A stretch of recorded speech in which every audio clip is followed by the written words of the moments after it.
So now to cause, the fact that we now have a great new branding, how do you think the values of the new brand will echo with the business, and also how these values will address our CISOs and our developers?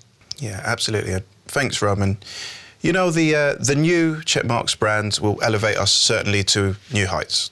Our objective is really a brand that excites our prospects, customers, and our teams. A brand that sets us apart ahead in the marketplace, that speaks to both CISOs and developers, because increased brand value equals increased market value. So getting this right is imperative for our brand design journey, and we've done this by doing a couple of very key things.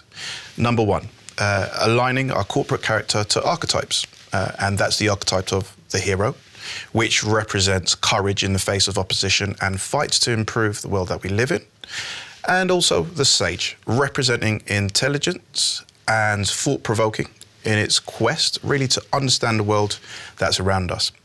So this really gives us a persona, a tone and a voice from where we can execute with purpose and with excellence. So point number two, actually building a distinct visual identity that separates us apart.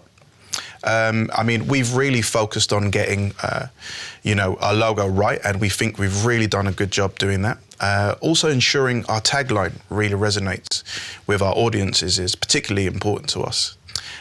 Keeping a very disciplined and structured color and font hierarchy, and really being very disciplined around those particular areas. Building assets consistently in the visual language, which is very simple, clean, elegant and repeatable, and very importantly, set up for the digital worlds that we live in today. Point number three, creating a world-class design system that aligns to our buyer's journey.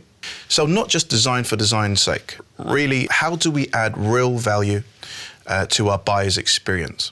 And we've done this by aligning our design systems to the discovery phases and engagement points our buyer has with our brand. So this allows us to think much more intelligently about the way we design and create design that is systematic, very much connected and fluid. And so finally, point four, which is a very important point, creating an agile design methodology, which is maximized for the channels we distribute on in today's real world. And so we're calling this the Checkmarx brand range methodology. And it gives us scope to be focused on when the brand can be, for example, more functional. So for example, when you're reading a white paper and you can read through that very simply. Or for example, when the brand can be much more expressive. So in the case of advertising, for example. So this gives us the ability to adapt towards scenarios and how we think about marketing and again, very importantly, our brand perception. So in summary, creating a brand which puts our customers first and genuinely adds real value through innovation and pioneering code technology. We aim to take our brand design chapter to the next level and consistently push the needle for Checkmarx. Thank you. I love how bold the new branding is. We have heard an amazing feedback, not only internally, but also externally, on the new, fresh rebranding of Checkmarx.